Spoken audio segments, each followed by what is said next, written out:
আসসালামু আলাইকুম সবাইকে। আপনি যদি ইংল্যান্ডের ভিজিট ভিসার জন্য আবেদন করতে চান, তবে আজকের ভিডিওটি আপনার জন্য একটি কমপ্লিট সলিউশন হতে পারে। অনেকেই মনে করেন ইংল্যান্ডের ভিসা পাওয়া ভাগ্যের ব্যাপার, কিন্তু বিশ্বাস করুন, সঠিক তথ্য আর ডকুমেন্টস থাকলে এই ভিজিট ভিসা পাওয়া খুবই সহজ। 2026 সালের লেটেস্ট ইমিগ্রেশন নিয়ম, সঠিক ওয়েবসাইট লিঙ্ক আর সবথেকে সহজ গাইডলাইন নিয়ে আজকের এই ভিডিওটি তৈরি করা। আজকে আমি আলোচনা করব ভিসা আবেদনের জন্য ব্যাংক স্টেটমেন্টে ঠিক কত টাকা থাকা জরুরি, কেন আপনার কভার লেটারটি ভিসা আবেদনের জন্য সবথেকে গুরুত্বপূর্ণ, এবং কিভাবে ভিএফএস গ্লোবালে অ্যাপয়েন্টমেন্ট বুক করবেন। এই ভিডিওটি যদি আপনি শেষ পর্যন্ত দেখেন, তাহলে এজেন্সিকে লাখ লাখ টাকা না দিয়েই নিজেই ইউকে ভিজিট ভিসার জন্য নির্ভুলভাবে আবেদন করতে পারবেন। তো মূল আলোচনা শুরু করি। ইংল্যান্ড বর্তমানে পর্যটকদের জন্য স্ট্যান্ডার্ড ভিজিট ভিসা প্রদান করে, যা 2026 সালে আরও বেশি ডিজিটালাইজড করা হয়েছে। বর্তমান নিয়ম অনুযায়ী এই ভিসাটি সাধারণত 6 মাসের জন্য ইস্যু করা হয়, যা একটি মাল্টিপল এন্ট্রি ভিসা। এর মানে হলো 6 মাসের মধ্যে আপনি যতবার খুশি ইউকে প্রবেশ করতে পারবেন। ইউকে ভিজিট ভিসা পাওয়া মূলত নির্ভর করে আপনার জেনুইন ভিজিটর স্ট্যাটাসের উপর, অর্থাৎ আপনাকে প্রমাণ করতে হবে যে আপনি সেখানে শুধুই ভ্রমণের উদ্দেশ্যে যাচ্ছেন এবং ভ্রমণ শেষে অবশ্যই আপনি বাংলাদেশে ফিরে আসবেন। আপনি চাইলে 2 বছর, 5 বছর, এমনকি 10 বছরের দীর্ঘমেয়াদী ভিসার জন্য আবেদন করতে পারেন, তবে প্রথমবারে 6 মাসের ভিসাই সবথেকে নিরাপদ। ইংল্যান্ডের এই ভিজিট ভিসা আবেদনের জন্য প্রয়োজনীয় ডকুমেন্টসের বিষয়ে এখন আপনাদের সঙ্গে আলোচনা করি। ইংল্যান্ড ভিসার আবেদন মানেই হলো আপনার আর্থিক এবং সামাজিক সক্ষমতার লড়াই। 2026 সালের নিয়ম অনুযায়ী আপনার গত 6 মাসের ব্যক্তিগত ব্যাংক স্টেটমেন্ট এবং ব্যাংক সলভেন্সি সার্টিফিকেট লাগবে। ইংল্যান্ড হোম অফিস শুধু আপনার ক্লোজিং ব্যালেন্স দেখে না, তারা দেখে আপনার অ্যাকাউন্টে নিয়মিত টাকা আসার উৎস কী এবং আপনার মাসিক খরচ কত টাকা। আপনার পেশার উপর ভিত্তি করে ভিসা আবেদনের ডকুমেন্টসগুলো আলাদা হবে। আপনি যদি চাকরিজীবী হন, তবে অফিস থেকে এনওসি সার্টিফিকেট, স্যালারি সার্টিফিকেট এবং পে স্লিপ লাগবে। আর যদি ব্যবসায়ী হন, তবে আপডেট করা ট্রেড লাইসেন্সের ইংরেজি অনুবাদ, টিন সার্টিফিকেট এবং ইনকাম ট্যাক্স রিটার্নের কপি বাধ্যতামূলক। 2026 সালে ইউকে ইমিগ্রেশন হোম টাইজ বা বাংলাদেশে আপনার পিছু টান কি তা খুব গুরুত্ব দিয়ে দেখে। এর জন্য আপনার স্থাবর সম্পত্তির দলিল বা ফ্যামিলি সার্টিফিকেট খুব ভালো কাজ করে। আপনার একটি চমৎকার কভার লেটার থাকতে হবে, যেখানে আপনার ভ্রমণের তারিখ এবং আপনি বাংলাদেশে কেন ফিরবেন তা পরিষ্কারভাবে লেখা থাকবে। এছাড়া হোটেল বুকিং এবং ফ্লাইটের একটি কপি ভিসা আবেদনের সময় জমা দিতে হবে, তবে ভিসা পাওয়ার আগে টিকিট কেনা বাধ্যতামূলক নয়।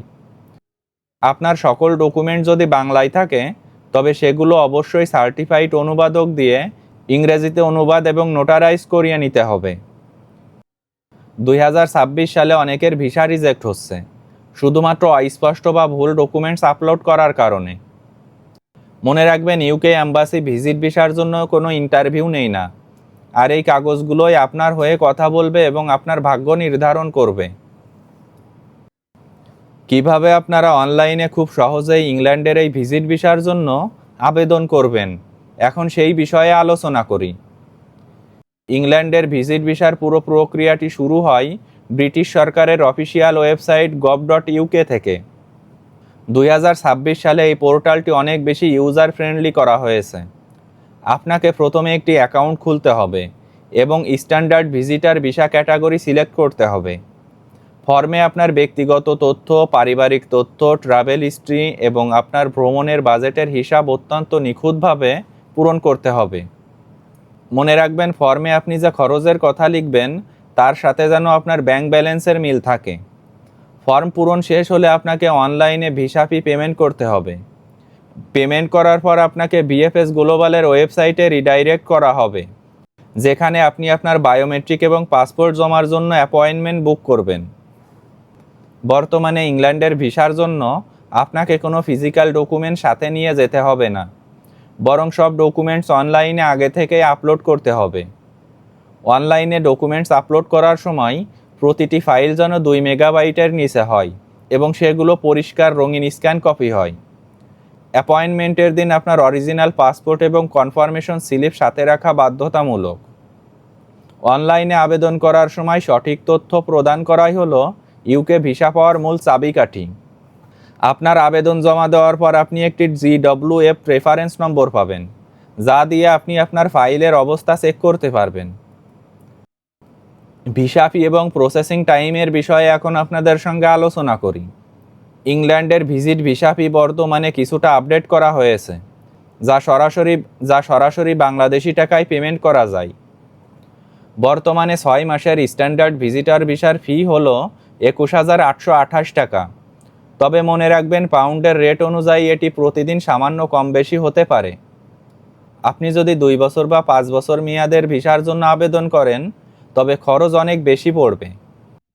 বর্তমানে ইংল্যান্ডের হোম অফিস মূলত 3 ধরনের প্রসেসিং সার্ভিস দিচ্ছে: স্ট্যান্ডার্ড, প্রায়োরিটি এবং সুপার প্রায়োরিটি। স্ট্যান্ডার্ড সার্ভিসে সাধারণত 15 কার্যদিবস বা 3 সপ্তাহের মধ্যে সিদ্ধান্ত চলে আসে। আপনি যদি খুব দ্রুত ভিসা পেতে চান, তবে প্রায়োরিটি সার্ভিস নিতে পারেন, যেখানে 5 কার্যদিবসের মধ্যেই রেজাল্ট পাওয়া যায়। তবে এর জন্য আপনাকে আরও বাড়তি প্রায় 70 থেকে 80,000 টাকা খরচ করতে হবে। বর্তমানে সুপার প্রায়োরিটি সার্ভিসে 24 ঘন্টার মধ্যেও ভিসার সিদ্ধান্ত পাওয়ার সুযোগ আছে, যা জরুরি ট্রাভেলারদের জন্য অত্যন্ত কার্যকর। মনে রাখবেন, ভিসা রিজেক্ট হলে এই সরকারি ফি কোনোভাবেই ফেরত পাওয়া যায় না, তাই আবেদন করার সময় তাড়াহুড়ো করবেন না। VFS গ্লোবালে পাসপোর্ট জমার পর আপনি চাইলে কুরিয়ার সার্ভিসের মাধ্যমে আপনার পাসপোর্ট বাড়িতে আনিয়ে নিতে পারেন। ইংল্যান্ডের ইমিগ্রেশন সিস্টেম ও ল্যান্ডিং গাইডলাইন নিয়ে এখন আপনাদের সঙ্গে আলোচনা করি। ভিসা পাওয়ার পর আপনার পরবর্তী ধাপ হলো ইংল্যান্ডের উদ্দেশ্যে রওনা দেওয়া। বর্তমানে ইউকে ইমিগ্রেশন অনেক বেশি প্রযুক্তিগতভাবে উন্নত, তাই লন্ডনের হিথ্রো অথবা গ্যাটউইক এয়ারপোর্টে নামার পর আপনার শান্ত থাকতে হবে। ইমিগ্রেশন অফিসার আপনার কাছে জানতে চাইতে পারে আপনি ইউকেতে কেন আসছেন এবং কোথায় যাবেন। আপনার সাথে সবসময় আপনার ভিসার কপি, হোটেল বুকিং এবং রিটার্ন টিকিটের প্রিন্ট কপি থাকতে হবে। বর্তমানে তারা আপনার কাছে আপনার আর্থিক সামর্থ্যের প্রমাণ হিসাবে কিছু নগদ ব্রিটিশ পাউন্ড বা ক্রেডিট কার্ড দেখতে চাইতে পারে। মনে রাখবেন, ইমিগ্রেশন অফিসার যদি মনে করে আপনি সেখানে কাজ করতে আসছেন বা আপনার ফেরার ইচ্ছা নেই, তবে তারা ভিসা থাকা সত্ত্বেও আপনাকে ফেরত পাঠাতে পারে। ভিসার মেয়াদ শেষ হওয়ার অন্তত 1 দিন আগেই দেশ ত্যাগ করার চেষ্টা করবেন, কারণ ওভারস্টে করলে ভবিষ্যতে ইউকে বা সেনজেন দেশগুলোতে ঢোকা প্রায় অসম্ভব হয়ে পড়বে। সঠিকভাবে এই নিয়মগুলো মানলে আপনার ইউকে সফর হবে রাজকীয় এবং স্মরণীয়। আপনার সফল সফর আপনার পাসপোর্টের মান অনেক বাড়িয়ে দিবে, যা ভবিষ্যতে অন্য দেশের ভিসা পেতে সাহায্য করবে। বন্ধুরা, ইউকে ভিজিট ভিসার এই সম্পূর্ণ গাইডলাইনটি আশা করি আপনার অনেক উপকারে আসবে। তো আজকের এই ভিডিওটি এ পর্যন্তই শেষ করছি। আমার ভিডিও যদি ভালো লাগে, তাহলে পরবর্তী ভিডিওর জন্য আমার চ্যানেলটি সাবস্ক্রাইব করে রাখতে পারেন। ধন্যবাদ সবাইকে।